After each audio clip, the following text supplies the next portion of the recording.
Hello, Internet friends, and welcome back to Love-Hate Relationship. I am your host, Andy Boel. And I'm Alex Ruiz, and we're here to brighten your day, anger your soul, and tell you how to live your life, in that order. That's right. Andy, it's been a minute. Obviously, anyone listening to this isn't going to really get that because it's been a couple weeks since they heard from us. But you and I haven't done one of these in a hot minute. So you wanna say to people what you've been doing in this interim period that they've never experienced? Yeah, so I was lucky enough to be able to spend a week off in Canada and take a very wonderful vacation that I very much enjoyed. And we're going to get into a little bit, but I think I've said this already in the podcast before. I love the mountains. So to be able to just be up in a place that I am surrounded by them, and you can look any direction you look and you see a broken skyline, it just really puts me in a good zone. And it was very peaceful and very enlightening and an altogether absolutely wonderful trip. Nice. I consider it a tremendous irony that, like, you love mountains so much, but I'm the one who lives in friggin' Asheville. Right. And I like the mountains. I didn't care for them a ton until I moved here and started, like, hiking, but, I mean, they're fun. They're nice. I'm not the most naturey guy, but, like, it is funny to me that you're in Florida, which is, yeah, it's asphalt and wetland. And I'm up here surrounded by this gorgeous skyline that I just want to rub in your face sometimes. So, yeah. It's a delight. Trust me, I spend quite some time contemplating how jealous I am of where you are and where you live. Oh, well, I'd like to say I hope it doesn't keep you up at night, but, it's nice to know you're thinking of me, even if it's keeping you up late at night. I often think about you late at night, Alex. I know you do. That is my confession. I know you do. Oh, sweet boy. All right, so. Okay. So please continue. Let's go ahead and dive right into it. My love this week is not the mountains. I think that would be pretty vague even for us, and I don't know if our listeners would be into a geological discussion of tectonics and stuff that physically makes the mountains. But my love Andrew, when have we ever done anything for our listeners? That's a good point. Yeah, we love you all, but, like, this is for us, not for you. My love this week is my happy place, which happens to involve the mountains. Okay, sexy. Please continue. Well, so, I've actually, I just want to kind of explain that I actually have two happy places, because if you think about it, there's a little bit of a misconception about what I could be talking about. There are some people who think that the happy place is not somewhere you've actually been, but somewhere that you create within yourself. I guess I'm lucky enough, is the way I would phrase it, to actually have a physical place that is my quote-unquote happy place. Mm-hmm. I've got two, and both of them, the through line is the fact that there are the mountains. So I'm going to paint a little picture to you, because you can actually find both of these on Google Maps. One of my happy places is on a beach behind the resort in Ponokai Resort in Kauai, which is one of the Hawaiian Islands. And I can recall the last time I was there, like 7 years ago at this point. Walking out behind the resort, sitting on a hill, taking a beer from my dad and cracking it and watching the sunset behind a mountain that was across the bay. And that is just something I hold in my mind's eye and can remember it perfectly. and it's amazing. The other one is up in the Canadian Rockies, where I just was lucky enough to spend a week in Canmore, Alberta, which is right close to Banff National Park, for anybody who's familiar with that part. Wait. It's called Banff National Park? Banff, Banff National Park, yes. Okay, so it's not BAMF. All right. No, no, it's not the badass motherfucker park. I would go to that park. I'm sorry, I would, but It's the one that said bad motherfucker. okay. I I'm would sorry, go- I interrupted you again. I would go Please to that continue. park. No, that's fine. That's fine. I was just setting the scene. If anybody's curious, Justin, if you're listening, I think you're the one who would know where I'm talking about better than anyone else in the world. But it is Justin outside. better be listening. Yeah, right. It is outside the Grizzly Paw Brewery, which is my favorite brewery in the whole entire world, in Canmore, Alberta, and you're just looking up out at peaks and and these beautiful painted on snowy in the middle of June mountaintops, and it's so good. I love it. I love it so much. So those are my happy places. And I guess beer and mountains are the two similar ingredients, but we're not going to focus on beer. I want to focus on the mountains and the nature of a happy place in general. So Okay, go ahead. so if you're done, Yeah. okay, cool. So I'm really curious here because so you said you don't want to talk about like mountains in a general capacity because they feel very general, but you instead want to dive into this idea of, a person's individual happy place. Yes. All right, so you name these two places. One is in Hawaii, one is in Canada. Yep. So when you call them your happy place, and it's very clear that they're dear to you, that they're very deeply set, like there are memories and aesthetics that are clearly imprinted in your head. When you're not physically, I think it's obvious if you're physically in those places, the psychological benefit that you're experiencing from it. What are they to you when you're not physically there? Okay, yeah. So when I'm not physically there in these places, what they are to me is they are a source of a calming influence, and if I am feeling stressed or unhappy or even just kind of feeling that neutralness that mundane everyday life can cause one to feel. These are things that I can draw from in my own mind to use as sort of a little endorphin shot, or a stress relief, or just something that I can think back on and reflect on and feel happier. It's honestly one of the things I wanted to talk about, because in most pop culture, a quote unquote happy place is something that someone usually escapes to take their mind out of a traumatic situation. You can do this, Anakin. Just go to your happy place. And I don't think that it necessarily needs to be something so dramatic and so drastic.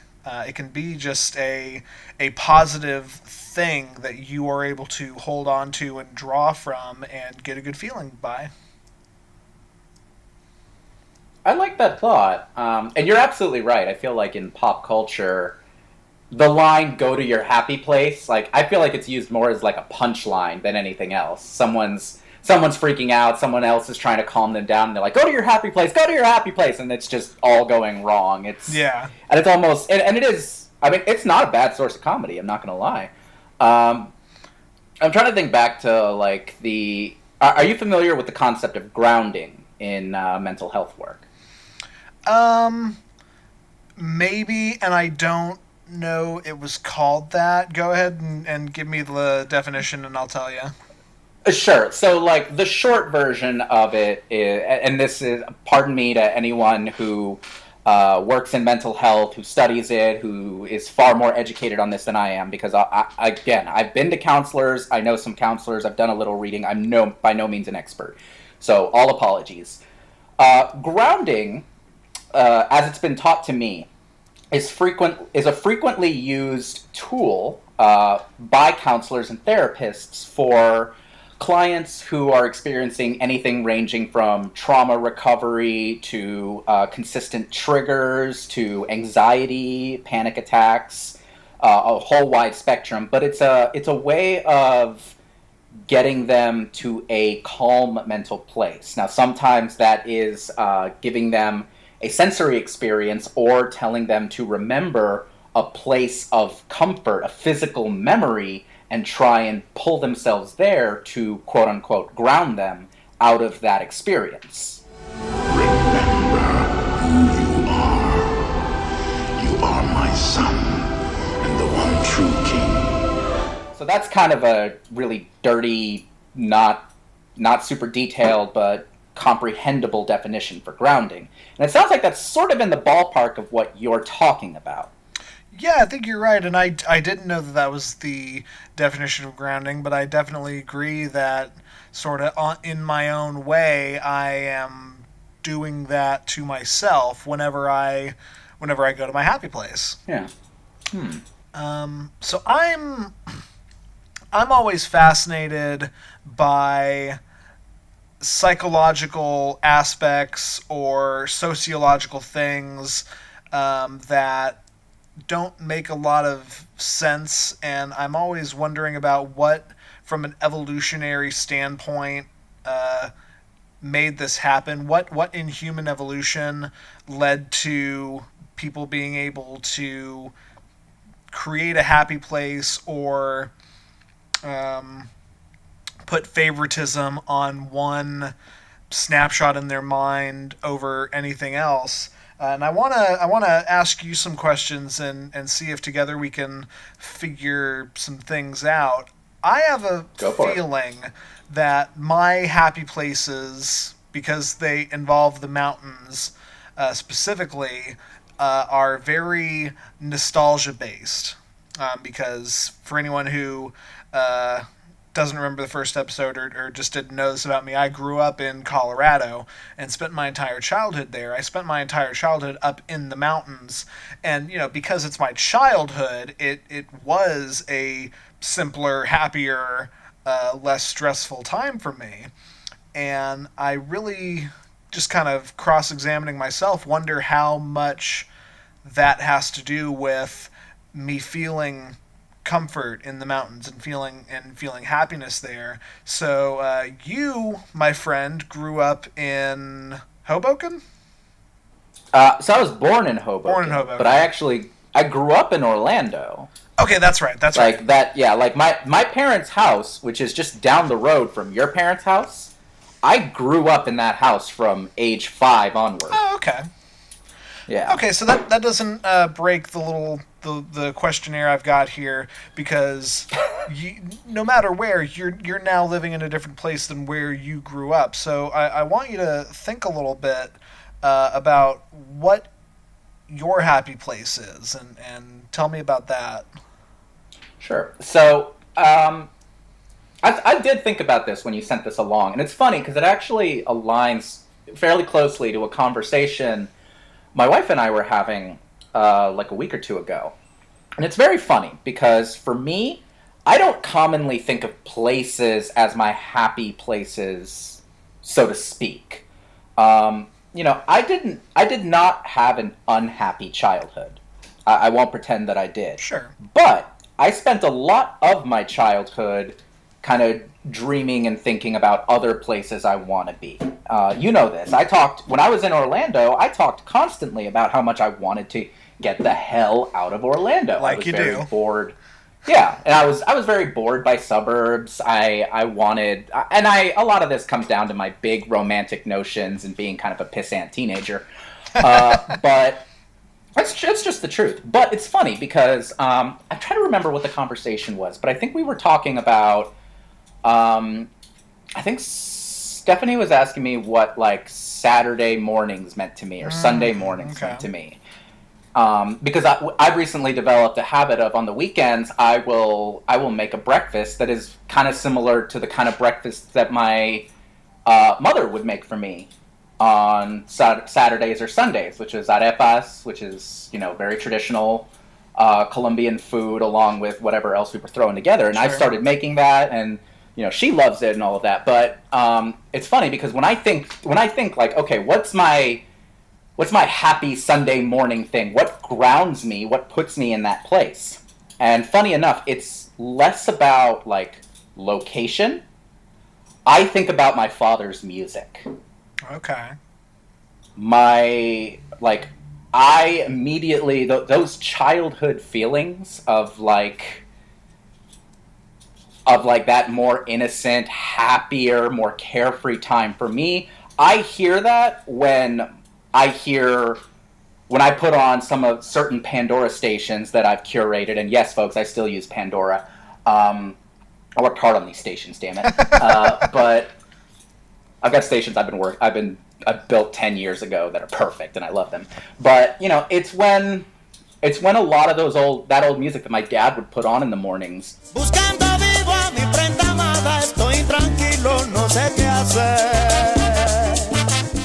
When I hear that, that's what transports me back there. It's a very auditory experience for me. And then a lot of what I'm cooking has the same smells as a lot of the stuff my mother was cooking there. You know, so even though I was in a house that I spent a lot of the time thinking, I can't wait to get out of here, I can't wait to go have an adventure someplace else, I'm so bored by this, my quote-unquote happy place has less to do with that place than it does with those sensory experiences. Okay, so that is really interesting, because I think it's fair to say you're still... Your happy place is still nostalgia-driven. In that regard, yeah, I would probably say so. So that really interests me, and I would love to questionnaire some of our friends or listeners if they are willing to volunteer this information as to what their happy place is, and I want to see how many people draw back on their own experiences, as opposed to what I really have seen in my research. A lot of people try to say that it is something that you create, and it is not a memory you draw from, but it is an experience that you come up with. That's fair.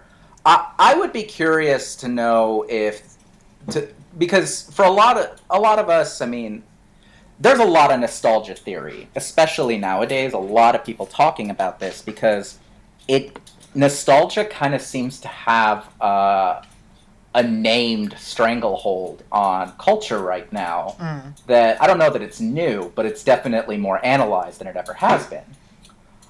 And I forget who it was. This might have even just been someone on Twitter, but I feel like I've heard the thesis going around that nostalgia kind of comes from a sense of either discomfort or unhappiness with where you are currently. It makes sense. Yeah, that people who are content and happy with where they are, the way things are now, are less likely to get nostalgic. I don't know how much truth there is to that. It makes a lot of sense to me, especially because I can think to things that have made me feel nostalgic. You know, yeah. I remember that when I first got, like, I'd had Amazon Prime for a couple of years before they added, like, the Prime Video. And I just decided, what the hell, let me skim around on this. And when I came across episodes of Batman the Animated Series,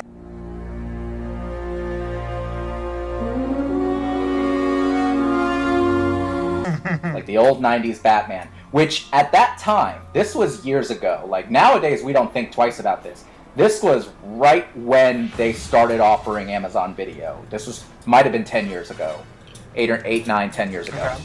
Okay.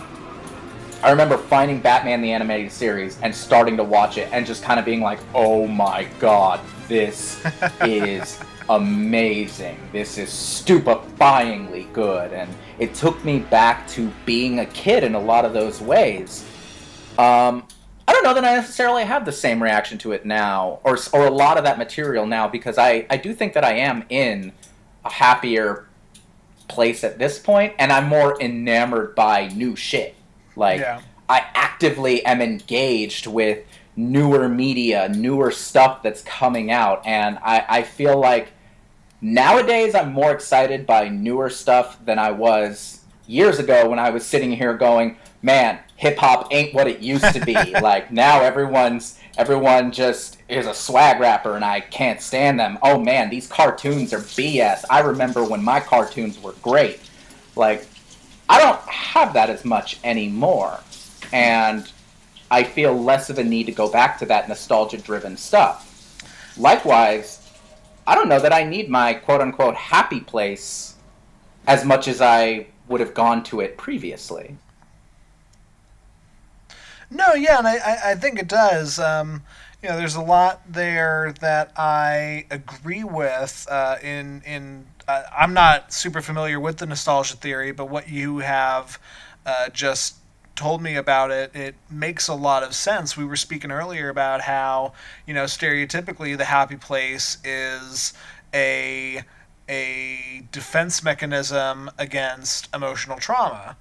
Um, and comparing that to the idea that if you are more nostalgic, you are maybe less happy or satisfied with where you are right now. That isn't that just a sort of low grade emotional trauma?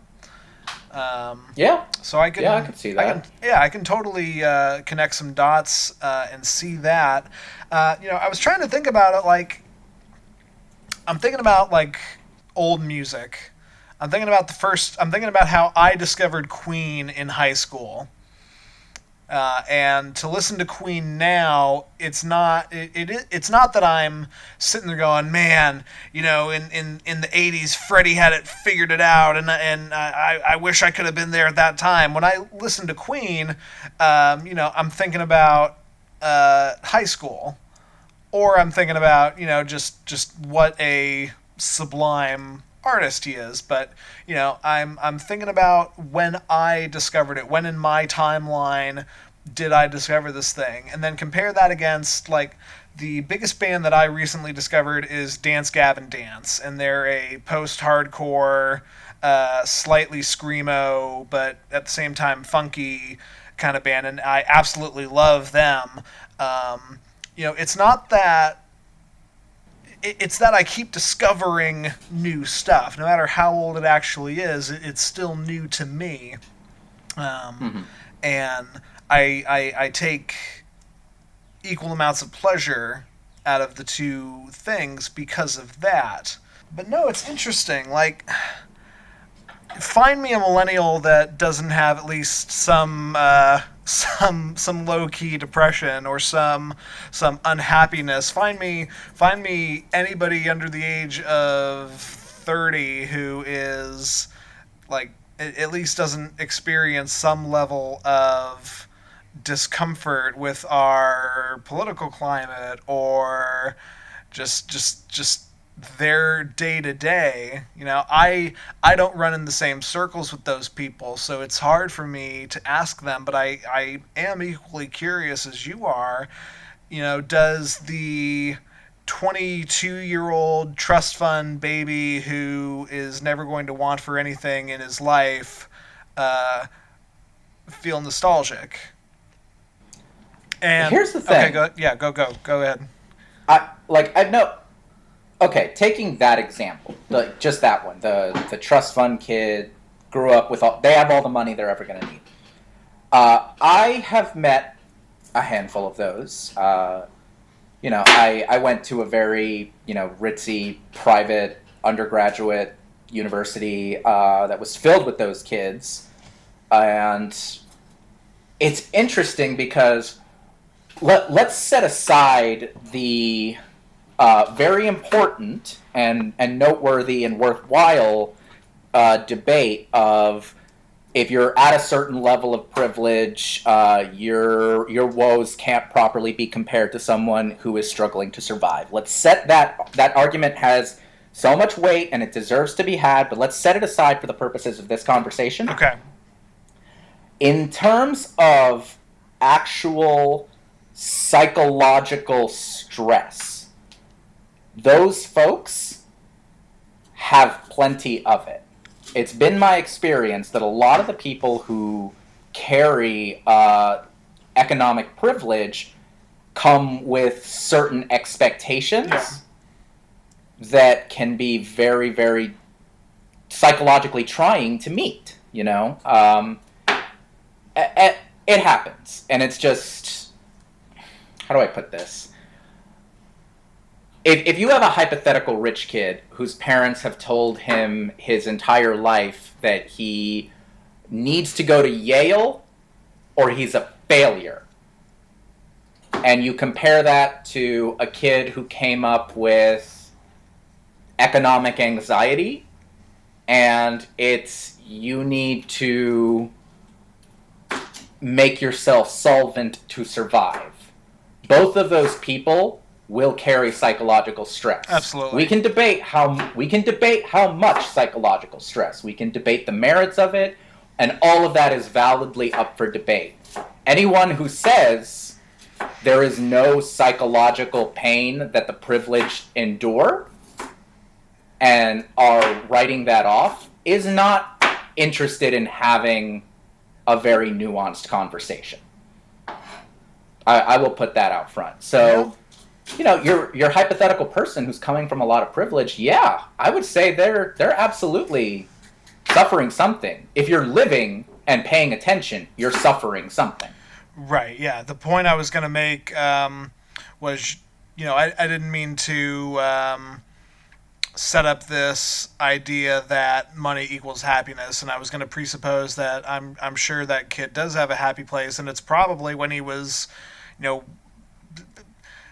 actually, I'm not going to dig myself a hole of making an assumption of what that would look like, but the happy place of the rich kid probably has something to do with a emotional support and good memory in that way. So I completely agree. Yeah. And I mean, it's very funny because if you were to ask me this question half of my life ago, I'm 28 now. You asked me this question when I'm 14, and you go, "Hey Alex, what's your happy place?" I'm going to tell you my happy place is sitting in my bedroom with my headphones in, you know, listening to Slayer. Yeah. And that is a current, that to me at that time would have been a very current place. It's exactly where I constantly wanted to be. It comforted me. It put me in a happy place. Quite literally. Sure. And in that sense, it's a present tense spot. And I'm not sitting here during a bad day when I'm 14 going, man, I'm not thinking, man, I remember when I was listening to Slayer last night. I'm thinking, everything sucks. I'm going to go listen to Slayer tonight. Like, Sure. And that's, yeah. And I mean, the idea that we all kind of need some place to mentally escape to. You mentioned earlier that you were interested in like an evolutionary explanation for this of some kind. Trying to find evolutionary reasons for psychological phenomena is, I think, one of the hardest things. Yeah, that's why I like it so much. Yeah, well, I mean, think about it. Evolutionary biology and psychology are both very, very different sciences. And there are people who are definitely putting in the work to kind of theorize in both of those spheres. The thing is, we're such an odd animal at this point because think about how much our society has shifted, you know, in the last 10,000 years. Sure. You know, and again, the psychological stresses that come with that come to a person whose life expectancy is half of what ours is, whose physical day-to-day is consumed with making sure your children survive, with making sure you have enough to eat, that you have water to drink, that you're advancing in some capacity, is very different from someone today who is putting just as much psychological energy into things that comparatively seem trivial. Yeah, I'd agree. You know, it's in a way, we can sit here and talk about how awful modern day is, but I think it's important to remember in just about every way we are living in the apex of human life, and it has never been as good or as easy in certain ways than it has right now. So it's almost a testament to mankind. It's a testament to something. Well, I'm trying to say, we're better than we were even 60 years ago. Sure. Yeah. I would not argue with that. I'll say that, 60, 70, 80 years ago, I would not be allowed to walk into certain businesses. Right. Period. I just wouldn't. Now, if that happens, at least I can sue. We'll see what happens when it gets to the Supreme Court, but, Right. But so... Ripped from the headlines. But no, I'm with you in that regard. To me, the idea that someone would have a psychological drive, maybe even an evolutionary drive, to just find it sounds like we're talking about coping mechanisms. I think so, more than anything else. A psychological coping mechanism. And the fact of the matter is, life is stressful. It's stressful for everybody. I think it's Christopher Titus who had a line in a special where he said, "You're supposed to worry about how the rent gets paid because that's how the fucking rent gets paid." Yeah, it sounds like Titus. Yeah, and I mean, that's true. I mean, and he was saying that in the context of, we over-medicate, we try to escape our problems, and it's problematic, and we're not facing, the dark realities that our day-to-day life encounter, and there's an argument to be had with that, and it's a delightful argument. I think it's a very valid one, but I think it's true. Like, this world will stress you out like Orson Welles on the radio. Like, yeah. That's an LP line. Yep. But, it's stressful, again, to live and to be paying attention. We all need coping mechanisms. It's why you can't go on woke Twitter and not have people talking about self-care. Yeah. And, you can criticize particular types of self-care or escapism. You can, but the fact of the matter is, everyone needs it to some degree. If for you, that's, I need to mentally escape to my happy place, whether that is a geographical memory or, an auditory experience like it is for me, whether that's Slayer or, my dad's old Latin jazz records, I think that's valid. I agree. And anybody who tries to, shit on that or shit on anybody's place, I will fight them till the ends of the earth. So that, listeners, you heard it right here. Andy has officially challenged anyone who disagrees with us to a fight. Open throwdown. You and me behind the Denny's. You would fight people behind a Denny's. Fuck you. No, I wouldn't. Oh, I'm sorry. Are you fighting people behind the Perkins? No. I'm fighting people. That's fancy fighting, I'm fighting people behind the Steak and Shake. That's a fair compromise.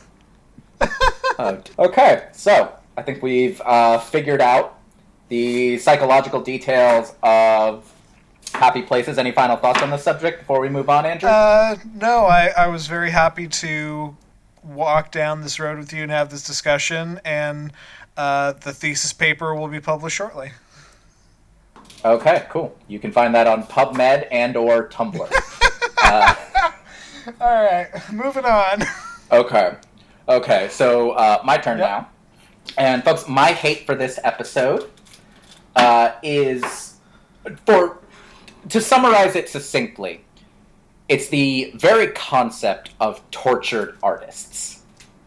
I hate the idea of the tortured artist. So, Andy, as I like to do me a favor. I'm going to say the phrase, like, when I say the phrase tortured artist, give me a couple of examples that, like, come to mind to you as an educated member of the zeitgeist. Okay. Who are tortured artists? Edgar Allan Poe. Okay. Vincent van Gogh. To draw Okay. back into history, those are some of the older examples I can think of. Okay, drank himself into a ditch, mailed an ear to a former lover. Yep, Go yep, on. Yep. Give me one more. Speaking, I'm trying not to pull from any of the ones you were talking about. Shut up and pull it. Shut up and pull it. Okay, Kurt Cobain. Okay, great. I kind of love that. That is fantastic. I think those are great examples. I think they really are. I think that in this culture that likes to romanticize suffering the way that they do, we take narratives like Poe, Van Gogh, Cobain. I don't know if you meant for those O sounds all the way through. Oh, interesting. Yeah, no. I think a lot about Robin Williams. Sure. Personally. Rest his soul. Yeah. Jim Morrison. Definitely. I'm a huge Doors fan. Oh, of course. Yeah. So this idea of the tortured artist is something that bothers me a lot as a creative, because I see it constantly put forward that to be an artist, to be a good, meaningful artist who does worthwhile work, whatever that vague, numinous term means, that you have to suffer in these really, really profound ways. Yeah. And that you have to lead this tragic life. And that might sound dramatic. I know it sounds dramatic coming out of my mouth.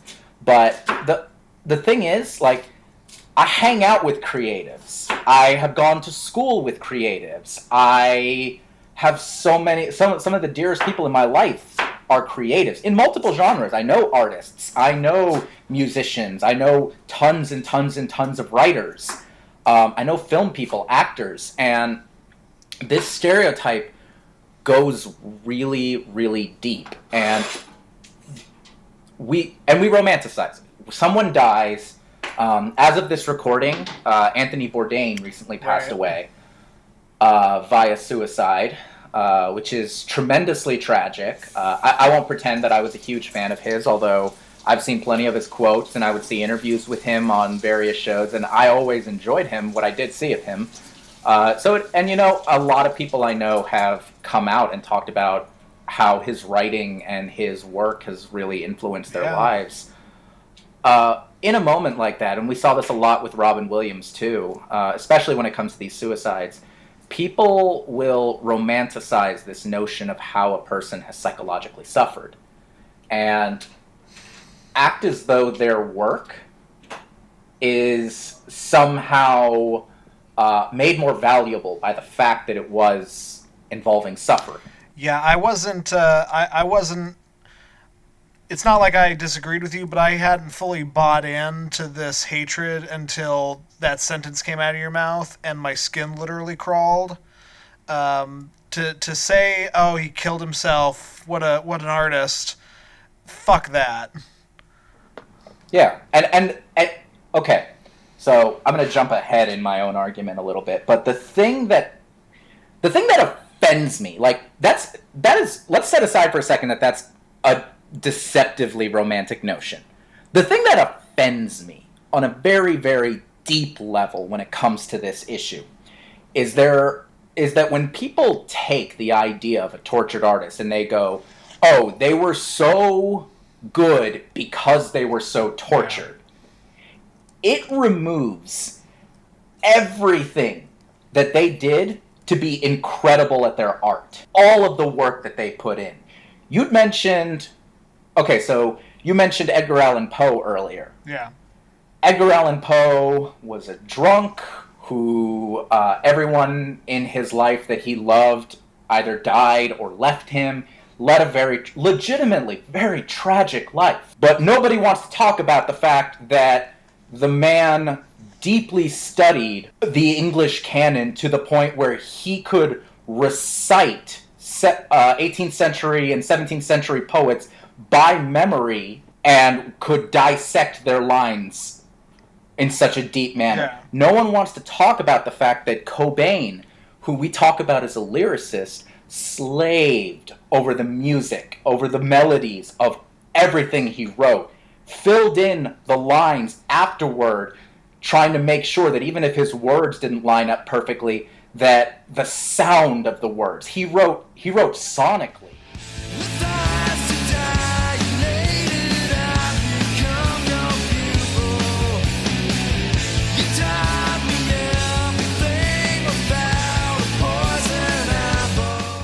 He took concepts done by folks like REM and John Lennon and the Pixies and melded them into these beautiful soundscapes of lyrics. Jim Morrison learned French so that he could read Arthur Rimbaud and so that it would help influence his writing. But we don't talk about that. We talk about the fact that they had addictions and that they had depression and that they suffered, like they didn't work their asses off. We talk about how Ernest Hemingway, was drunk off his ass constantly. But we don't talk about the fact that no matter how drunk he was the night before, he woke up at 6 a.m. every morning so that he could write for 6 to 8 hours. Yeah, right. It sets up such a bizarre dynamic to act like pain equals genius, and to look at someone's work after the fact and say if they had lived a happier life they wouldn't be able to do that. It perverts the underdog story in a way that I don't like, and it sets up this disagreeable notion that really infests everything. I think about not even people who quote unquote made it, but I think about all the theater majors I went to college with, sitting in a hallway at UCF and trading sob stories about working a shitty wait staff position for a double shift and then going to rehearsal or going to an audition or whatever, or even the people who are they're in a play and they're rehearsing themselves to the bone and working these insane hours, but hey, that's art. And just treating that like it's normal. Yeah. And the thing is, like, I don't mind hustle. I don't mind the idea that, if you're a creative, sometimes it's hard, especially nowadays, if you're a creative, to make a living while you're doing this stuff. We grew up on Rent, you and I did. And I love Rent in a lot of ways. In some ways it hasn't aged very well. For instance, holy shit, Benny's about to give these people an apartment that's worth probably $1.5 million in today's money. I'll forgo your rent and on paper guarantee. And he's willing to do it for free, and they're like, fuck you, we're artists, and I'm kind of sitting here going, just kick them out. That's besides the, oh my god. But take that show, and it romanticizes the poverty associated with the art.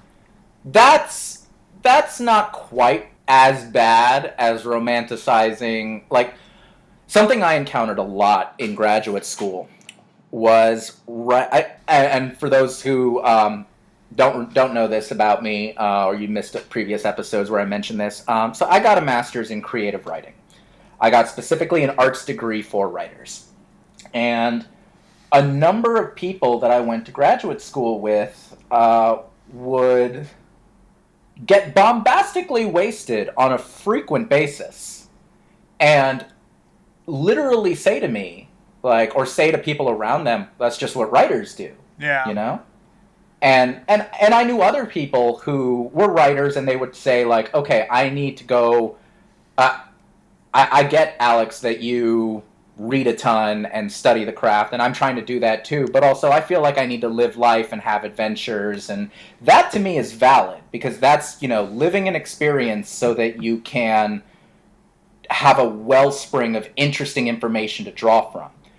But there are people who equate getting, getting shit-faced or being destructive or treating other people like shit, especially people of, especially like romantic interests or sexual interests, and just generally being a complete dick and treating it like it's going to make them Hunter S. Thompson or David Foster Wallace. Sure. As though those people didn't destroy themselves, despite the fact that they were good artists. They weren't good artists because they were self-destructive. They were good artists, and they happened to be self-destructive. Yeah, I mean, you know, for as much as Fear and Loathing in Las Vegas is a book about doing all the drugs known to man and what a night like that is like, it's not like Hunter S. Thompson couldn't have done that work and many other works if he had stopped earlier, you know? Yeah, and I mean, and that's the problem. You know, how many people talk about how much better John Coltrane's music was when he was on heroin? You know, yeah, people say that. I think that was a joke in an episode of Family Guy when they're like, "Oh, you love Coltrane? I love Coltrane too. What's your favorite part of Coltrane?" Before he was off the junk, like, and people say that, but Coltrane. Whether or not you think that the music was better when he was high, okay, that's subjective. Coltrane got more musically diverse and became a better player when he got sober. That's anyone who has even an inkling of how instruments work and listens to those comparatively can tell the difference between those two things. And I don't want this to become the like podcast episode where I shit on people with addictions or say that, you know, drugs make people terrible artists. It's not about that.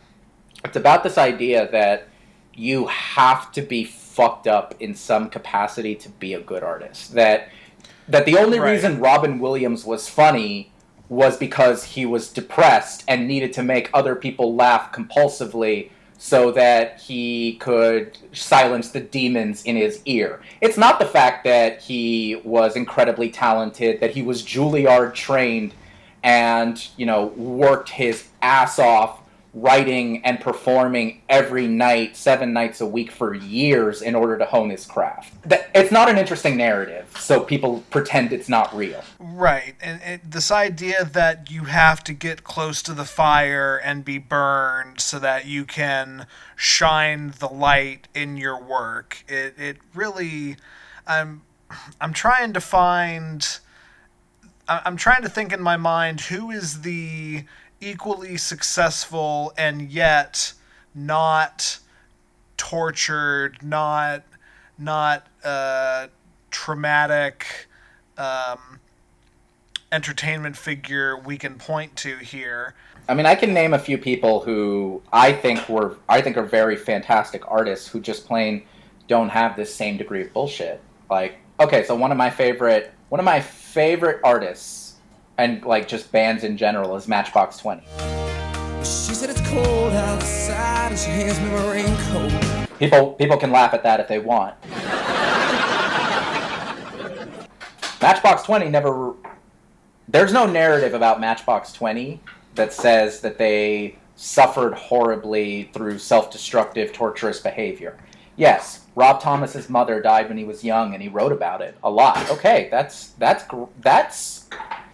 good artistry. That's taking your own pain in that way. Rob Thomas is not tortured over that fact. Yeah. He just writes really great songs about the things that he has to say. To me, that's perfectly valid. I think about Ray Bradbury. You know, Ray Bradbury is one of the people that a lot of people point to as, you know, he was kind of one of the golden children of this period of time when writers could really get by on their writing. They could make livings as artists, as writers. He's kind of like one of the last hurrahs of that period of time. But, you know, Ray Bradbury sat at a desk for 6 to 8 hours a day and just wrote, which is boring. It's really... That's the thing. That's the thing that that creatives don't seem to want to admit and that consumers don't seem to want to hear. Being a good creative is really boring a lot of the time. It's sitting there and it's writing, it's slaving over a scene in your book. It's belaboring a chord progression. It's looking at your scene partner and reciting the same line 60 different times, trying to find exactly the right cadence and delivery method and gesture. And this is what really great artists do, and it's boring. Yeah, it's work. You've circled back to a point I was working over in my head, and as we're both creative people, so this is the harsh, ugly truth, and boo on us for putting this hypothesis out there. But I wonder how much of this tortured, starving artist romanticism came about from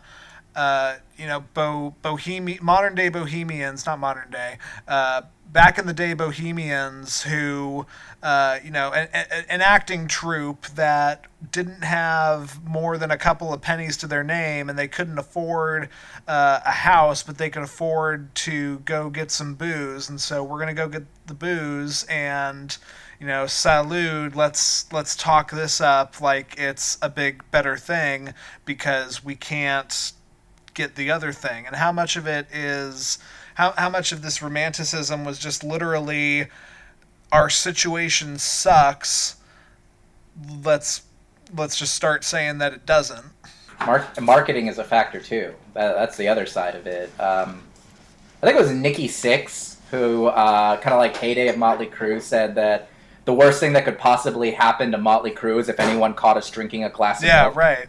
Like, you want to hear the stories of, like, Nikki Sixx and Ozzy Osbourne on a deck of a pool snorting ants and lapping piss because they're just on so much cocaine. Right. You want to hear those stories. You don't want to hear...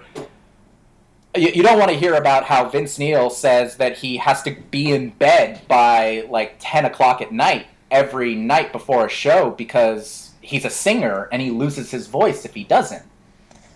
You don't want to hear that story. No. You want to hear about him partying and drinking an entire bottle of a whole bottle of Jack Daniels and whiling out with Lemmy Kilmister. Yeah, you don't want to hear about how Peter Criss quit Kiss because he didn't want to be doing this at 30 anymore.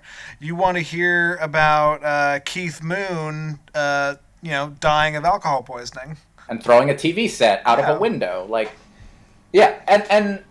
and the industry plays into that, and I get it. They are exciting stories. I'll never pretend they're not. Like, we know these stories for a reason. The only reason I know that thing about Vince Neil and going to bed early is because I'm a nerd. Like, the average Motley Crue fan doesn't care about that. But what is Motley Crue? Motley Crue is the definitive archetype of the hard partying band. Every stereotypical, like, Spinal Tappy type of moment, everything that's half of what Spinal Tap was parodying was either Black Sabbath or Motley Crue, straight up. And we want those stories. We don't want the other ones. Yeah. So there's another avenue I want to talk briefly about here. In my discussion about nostalgia and everything, we were talking a bit about how money, fame, wealth does not necessarily equal happiness. And, we're talking about Anthony Bourdain, talking about Robin Williams, talking about Kate Spade, these people, people who had it all and it wasn't enough. And that's a pretty simplistic way to say it, but, what it got me thinking about is these tortured artists, these people that made it and then died, and their lives were so hard, and that's so amazing, and that's part of why they were so good. Mental illness sucks, yo. Mental illness sucks, and everybody, we're finding out, pretty much everybody has some issue or another, and it's there's no cure that you can just go ahead and obtain. There's no TV show with your name in the title. There's no empire of entertainment or industry you can create for yourself. Why are we going to sit here and celebrate Morrison or anybody who's already passed? Why are we going to sit there and celebrate some of them and point at these other things and talk about the tragedy? I don't know what the solution is, because dramatic stories are dramatic stories, and we love dramatic stories. But to me, I implore anyone out there who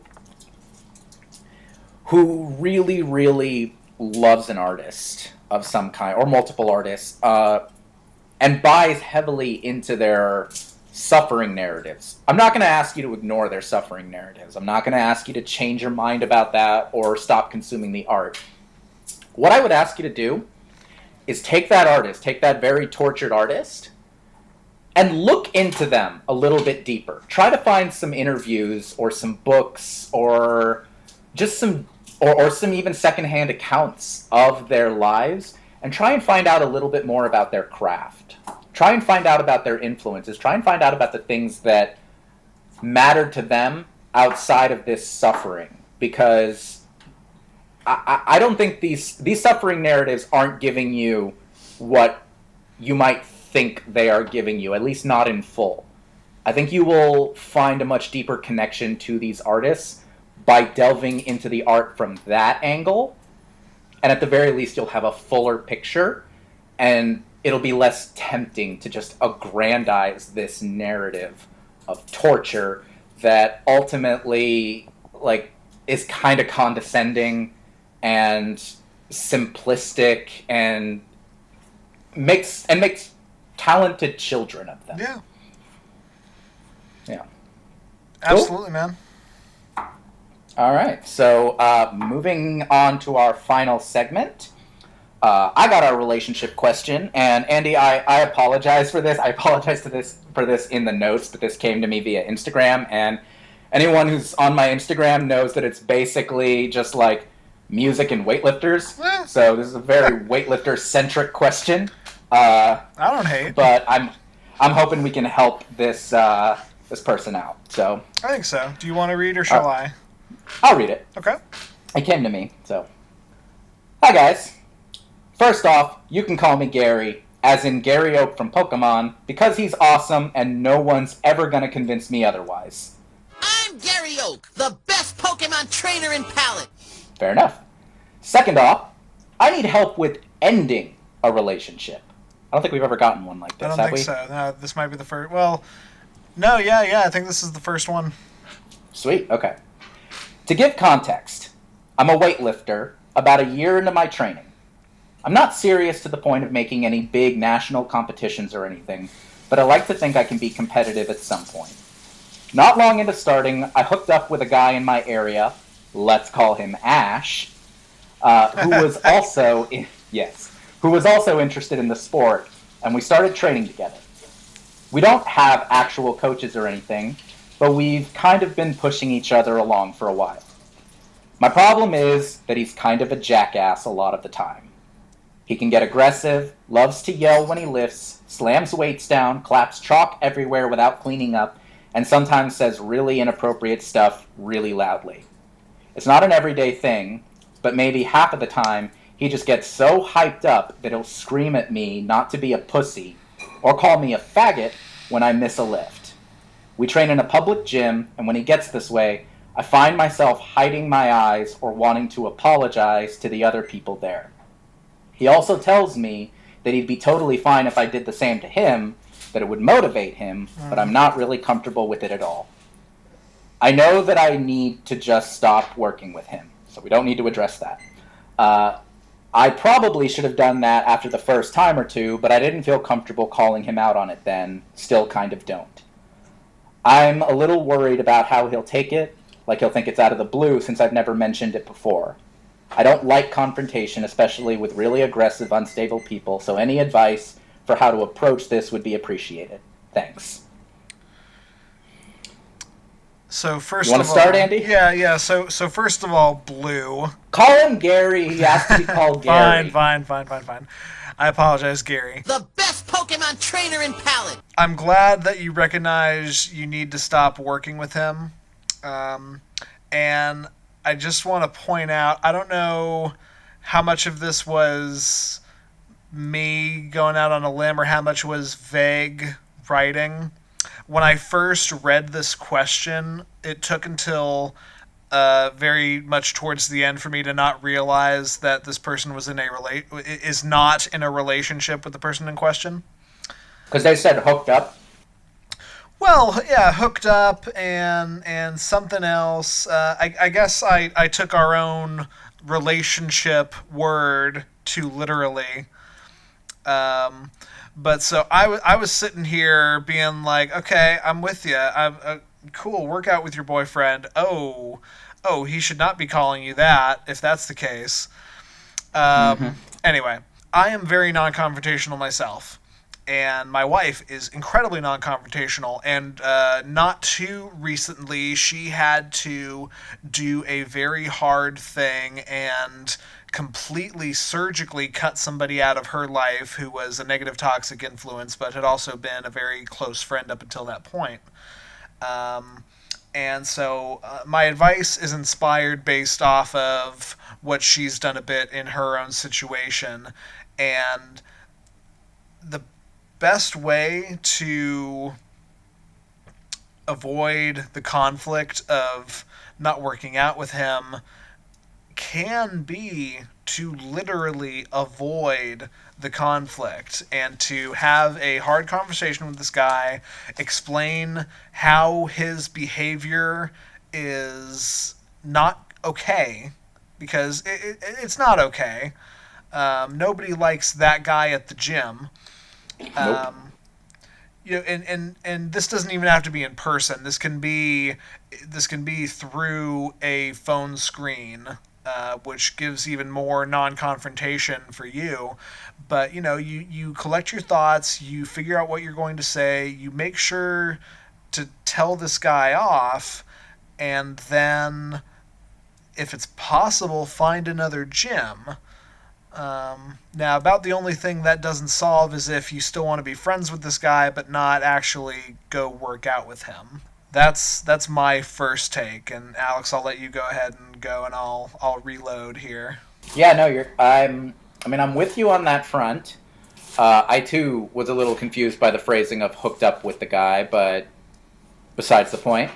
I will say, if this is really tough because you don't say this outright. You do say that you lift in a public gym, so it's not like, you know, you're going over to his place or he's going over to yours. You're just training partners who both kind of work out in the same place. If you can get out of that spot, I know that can be difficult. I know a lot of places have like 2-year contracts, or they have you prepay for stuff, and I don't know if this is an actual weightlifting gym or like a Globo gym where you're paying like $30 a month or something, or if it's like an actual weightlifting gym or a CrossFit gym where you've invested hundreds and hundreds and hundreds of dollars into this membership.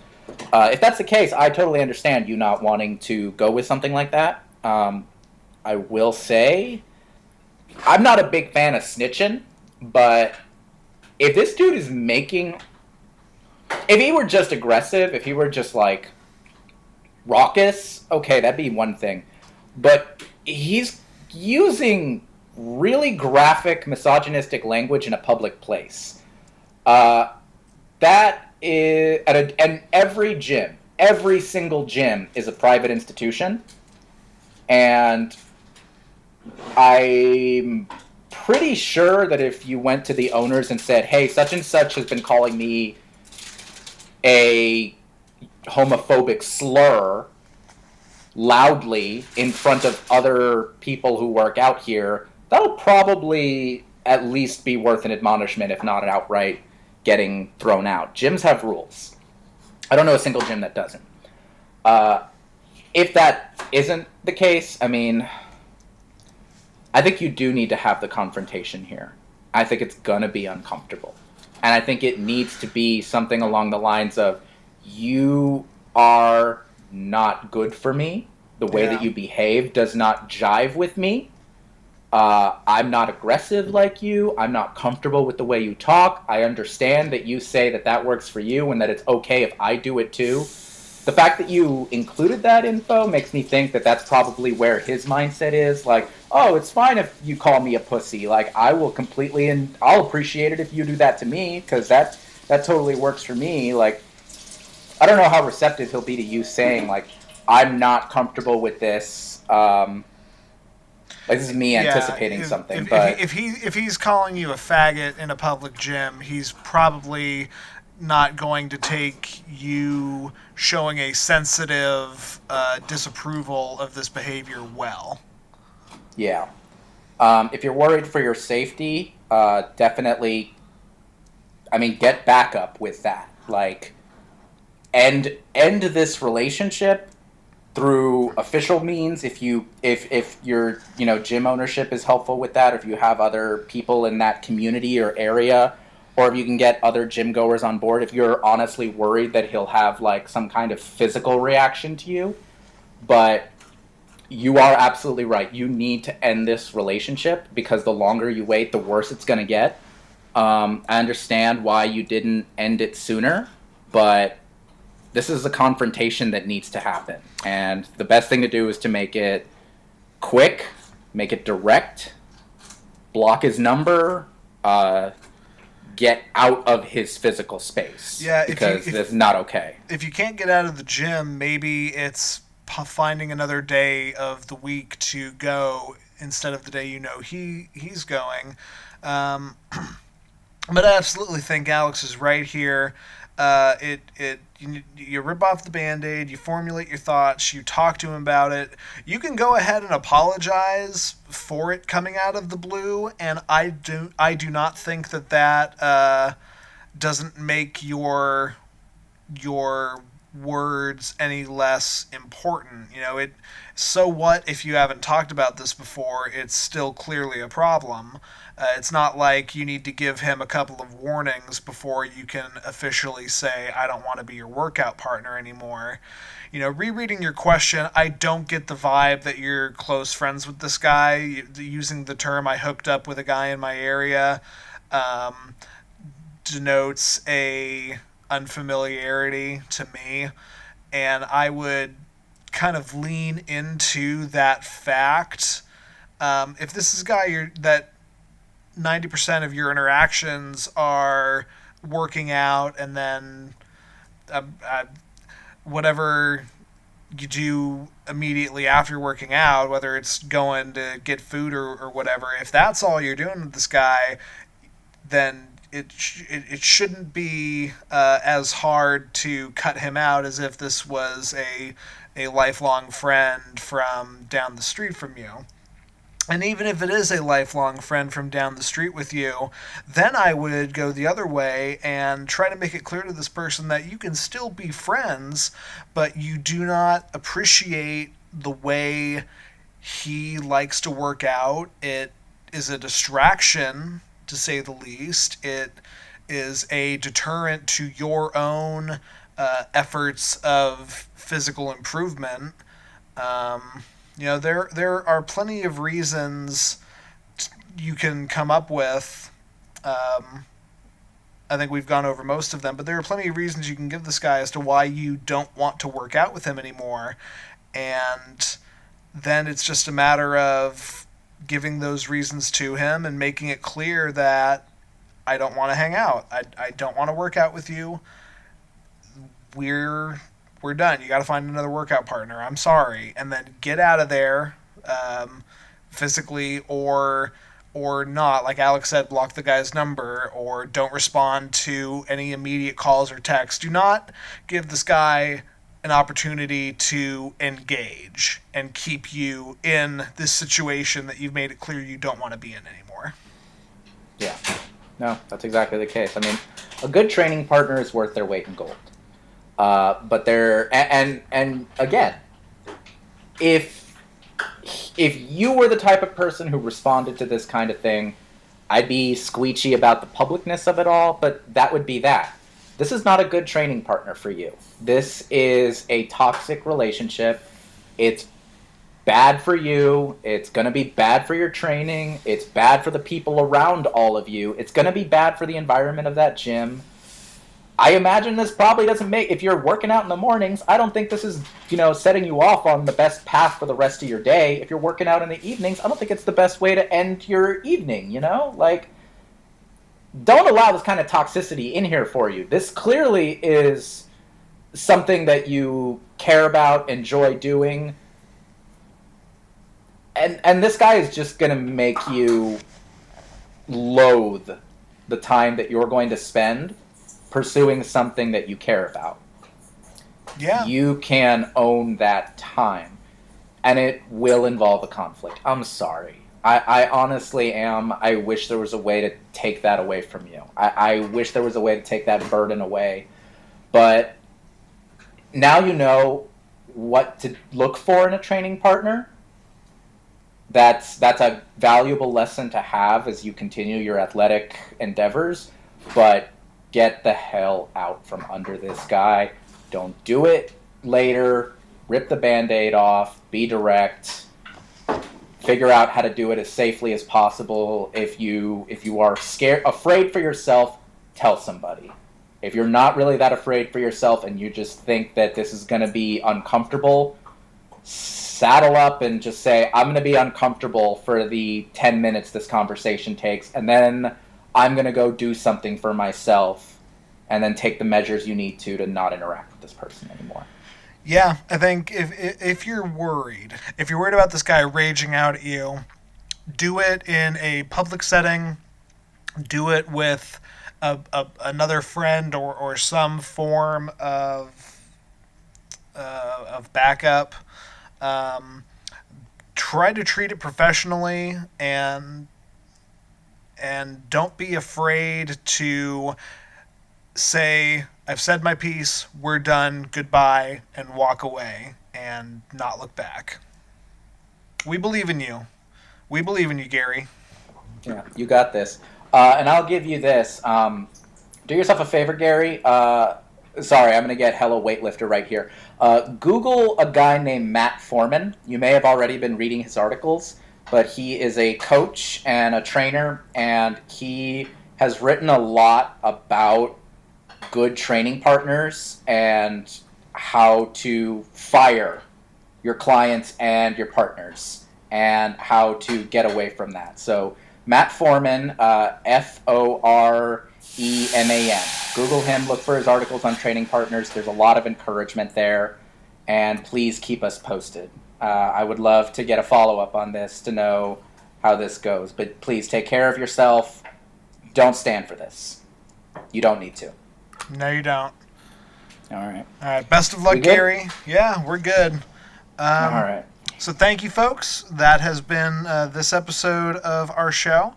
And so to reminder to everyone out there, if you have a relationship problem with a loved one, a friend, a coworker, a weightlifting partner, really anybody, and you want our advice, you can send your questions to lovehaterelationshippodcast@gmail.com. We promise we'll read them. You can also tweet us at LHRpod. That's LHRPOD with your questions, and you can follow us there to keep up with our new episodes. Yeah, we're as of right now launching the website, and we should tell them about the website, Alex. We should. Our website is lovehaterelationship.net. There you can stream our episodes directly, see all the places you can follow us. You can learn a little bit more about the podcast itself or about us as individuals. You can check out our awesome logo, which we just got back, and subscribe and do all the wonderful podcasty things. Yeah, we're real excited about that. To follow us personally, you can find me on Twitter at JovoCop2113. And I'm A_X_RUIZ on both Twitter and Instagram. Thank you again for listening and joining us. And please, as always, tell your enemies.